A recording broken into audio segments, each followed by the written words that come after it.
What's up there, guys? This is Debacle Football Channel, Kaizer Chiefs Football Channel, football from the fans' perspective. Welcome back, welcome to our new video. Today we're just going to speak about a simple thing. We're going to speak about the story of Emile Baron.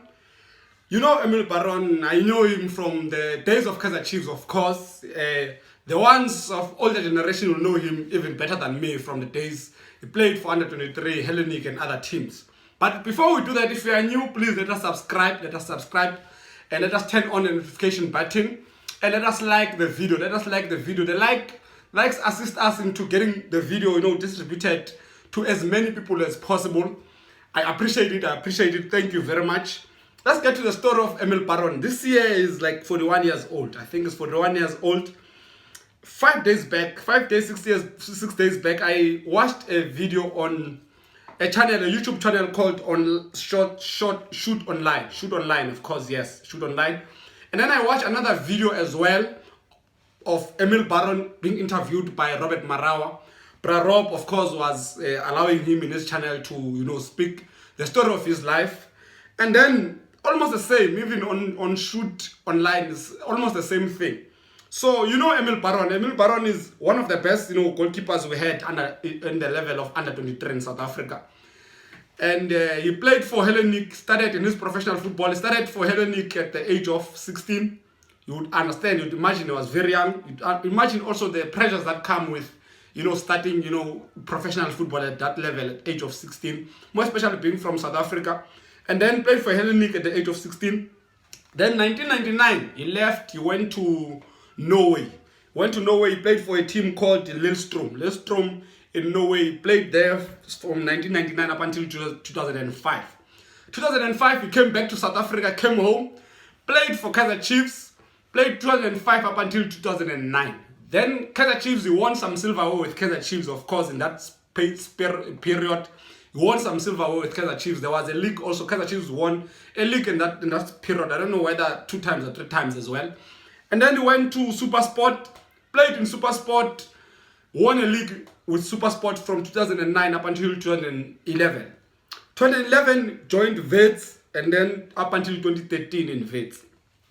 In Under 23, just to mention this, Under 23, he was one of the very crucial members of the squad, because the squad had a duty to qualify for the Olympics in 2000, the year 2000. He was playing with the likes of Benny McCarthy, Siyabonga Domvete, Delron Barkley, these guys, the stars of that time, Aaron Mokoena, Matthew Booth, Quinton Fortune, those guys, we speak about the big names in South African football. He was part of those big names, part of the future. When we looked at Emile Baron, looked at that squad, we, as a country, we thought this is the future, and these are the guys that are going to go out there and represent the country. And of course, they assisted us to qualify for the Olympics. They played in the Olympics, represented the nation in the Olympics. Also, not only in Under 23, also played for Bafana Bafana, had few caps in Bafana Bafana. So I was speaking about a guy who's well decorated, Emile Baron. And I think it is safe to say he's one of the stars of the country. He's one of the stars of the country. He's one of the legends of the country. He's one of the national figures in South African football. So that is the magnitude of the guy. That is the weight of the guy, and that's the reputation of the guy.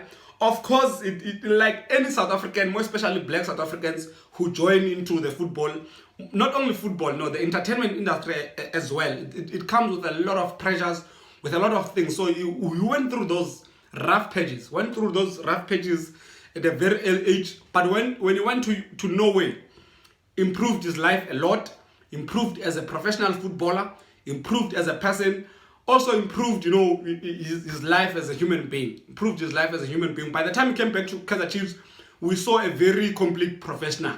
I would watch him in Kaizer Chiefs. From then, in Wits, 2011, played for Wits 2011 up until 2013, after he had just won with Supersport, a league with Supersport. When he joined Wits, he played for Wits. After playing for Wits, during the times of playing for Wits, he got an injury, got a very terrible injury, had a clash with Ndumiso Mabena, and then when he landed, it was, in the 90th minute, when he landed in a very awkward way. And then it was said that he cannot play anymore. When they did operations and they checked him up, they declared that because of his age and everything, he cannot play anymore. The operation and everything, they mess him up. But one thing that is worth to note, on the day he played for Wits, against Orlando Pirates, he was not scheduled to play. There was a player that was scheduled to play as a keeper, got injured, and then on the last day, they had to bring Emile Baron. Emile Baron was just from an injury. He had not fully recovered.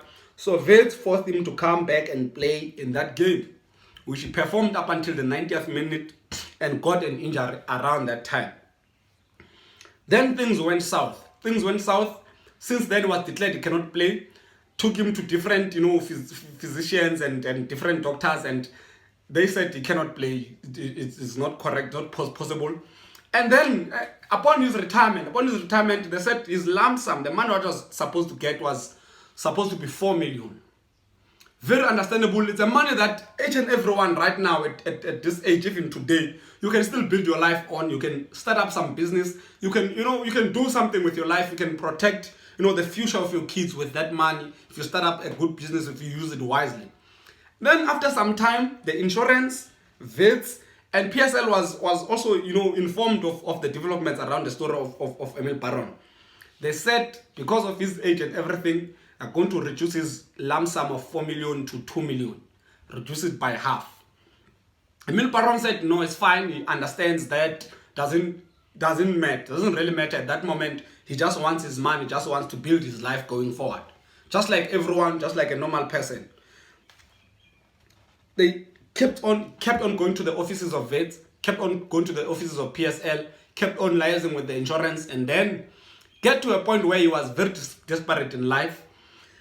His house was about to be, repossessed, and he needed 200,000 to get that house, to pay up that house, and then it would be all safe for him. At that very desperate moment, the insurance and Wits, with PSL informed, of course, they came in, they gave him an offer of 200,000, exactly of the money that he needed to pay out his house. He has 2 children. He's a family man. He needs to make his family, live. He has to accept it, because this is what happens in life. People in life, they take advantage of you when you are at the weakest of your life. When you're at your weakest point, people come in, they take advantage of that. And that's what they did with Emile Baron. And that's very painful. And that is what happens in life. People wait for you until you are at your weakest. They come with lousy deals, and then they take advantage of that. He accepted that 200,000. And this is what is fun with insurance. This is what is fun with insurances. You pay them. You pay them when they need their money, when they're advertising their schemes. Everything is all perfect. But when it's time for you to get your money, now you must run up and down. Now you must go up and down. Now you must suffer, emotionally. You must suffer financially. You must suffer physically. And there's no way you're not going to go through depression, man. When insurance is giving you problems, there's no way you're not going to go through depressions. We know these things. We know the stories of insurances. Very disappointing the fact that Wits was involved and PSL knew of this thing. That's very disappointing. He accepted the 200,000, of course. Took the 200,000, paid out his house like a responsible man. Took it upon himself, but he couldn't maintain the house. He had to move from that house, sell the house, and move with his family to a place where he can afford just cheap, affordable, rent and all that. Now, this year, since the interview of Marawa, this year, in that interview, that one that happened on the 17th of December, he says that he's in a very desperate situation because he cannot pay out that insurance. He cannot pay rent right now, cannot maintain his life, cannot maintain the life of his kids, cannot take care of his kids, of course. And that is very shameful. That is very shameful because we're speaking about a very well-decorated man. We're speaking about a well-decorated man. Now he has problems with the landlord. The landlord wants to kick him out and is looking out, is crying to the nation to say, come and intervene. And that is what is painful. That is what is painful about life. That's what is painful about life. And there's one thing that I want to say. First of all, a person who played for the national team, played for Bafana Bafana, is supposed to be respected enough. He's supposed to be getting the monies that he has to get. He's supposed to be assisted. He's supposed, upon retirement, more especially if it is of an injury, not because you were drunk, not because you were using drugs, you were injured on duty, he was supposed to get all his due. Besides that, on top of that, there's supposed to be platforms in the country to say the legends of the country, the national figures, people that have once stood up and lifted the flag of the nation against other nations and in competition with other nations, of course, not in some bad way, in competition with other nations, participated at an international level, supposed to get the respect, supposed to be allocated to some place to do the work, to express himself, to participate in the football game, to give back as well. But there are no platforms like that. I don't know why. I seriously don't know why. Wits, very disappointed at Wits. It's very shameful, shame on Wits. And good riddance on Wits. I'm happy that Wits had to sell the status. Now we can see the kind of a team it is. And we thought, personally, I thought it's a very good team, very good brand, very well taken care of brand. But with what is happening, with how they've handled the situation of Emile Baron, I'm completely disappointed. Good riddance, the fact that they're no longer in PSL. And the way they treated players, man, when they had to sell the team, where they treated players, Wits, it was a bad thing. In fact, it was a bad thing. Now I realize that Wits was a bad thing. Good riddance. Footballers Union. We're Footballers Union in PSL. And it says it's been liaising with Footballers Union. They are saying, yeah, there are things that they think they didn't go right and they are trying to fix, but because it's been a very long time, there's gonna be issues, technical issues and all that nonsense, Footballers Union, we saw how Footballers Union behaved during the COVID-19 in terms of representing players. I'm very disappointed. I think they need to fix themselves. They need to up their game. More disappointed. I cannot express myself on PSL and SAFA. PSL has good figures there, big figures there. You have Ivan Koza there. You have Mutaung, the senior there. You have Tim Sukas. You have many people that own clubs that are part of the football brand in South Africa, that are part of the whole football in South Africa, in charge of the whole football in South Africa, cannot take care of a simple situation, allows the situation to deteriorate to this point. Very disappointed at PSL, extremely disappointed. And it's not only Emile Baron. Emile Baron. They behave like this on many players. They allow players to be abused by insurances, by their teams. But they are custodians of these players, custodians of football in this nation. Very disappointed at PSL, very disappointed at these guys. SAFA, this guy represented South Africa. This guy represented under 23. We were all happy when he was there. The nation was benefiting when he was there. Now he's down, no one is coming through. Now he's down, no one is assisting, no one is intervening on his obvious situation where he's being robbed, where there's thuggery, where there's fraudulent things happening. They cannot involve themselves. SAFA is very disappointing. Jordan is there. I don't know what is their duty. I don't really know what is their duty if they cannot protect the very same people that served us. If we cannot protect the very same people that served us. But this is one thing that I want to mention about life, not only with Emile Baron, is that in life you will be celebrated when you are dead.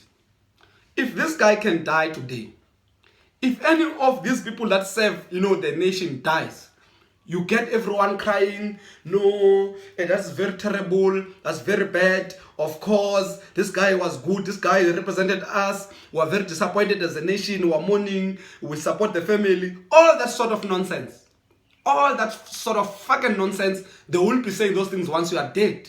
They don't support you when you are alive, they wait for you to die, and then they come, they cry crocodile tears.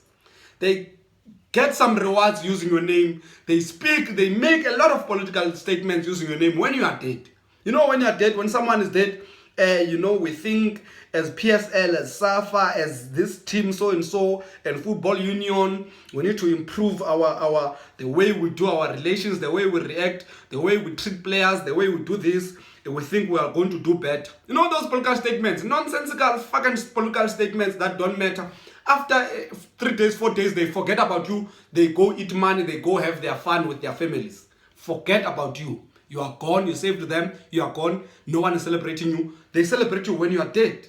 See on Twitter, they will celebrate you when you are fucking dead. When you are alive, no one looks at you. When you're struggling, no one looks at you. No one cares about you. But they enjoy it when you are there performing for them. And that's how life is. And that is very terrible. That is very disappointing. The second thing about life is that it doesn't reward you. Life and the world and people in general, they don't always reward you for the things that you do. That is very painful. That is very disappointing. Because people, you do well now, you assist everyone, you do these things, you make everyone happy, then you don't get the reward. And that's the unfortunate, very shameful, history and culture that we live in as South Africans, that we have embraced as South Africans, that we have allowed to perpetuate in the society. And that's very bad. And that's one thing that I want to say about this kind of things is that you need to be selfish in life. You need to be selfish in life. You need to be selfish about yourself. You need to take care of yourself, to prioritize yourself, because people out there, when you are down, they're not going to look at you. They're not going to lift you up. People are attracted to things that work, to things that are loved by everyone. When you are struggling, no one will be there. Whether you work in any kind of profession, not only football, not only entertainment, anywhere, make proper financial decisions as soon as possible. Make proper investments as early as now. Don't postpone for tomorrow. Emile Baron said that he doesn't want to do those things, those kind of plans and all that life plans, because he thinks because keepers have, longer, football careers than other players on field, he can do those things up until he can play up until he's 41. Unfortunately, his life was cut at 34. And now he's struggling, and now things are bad.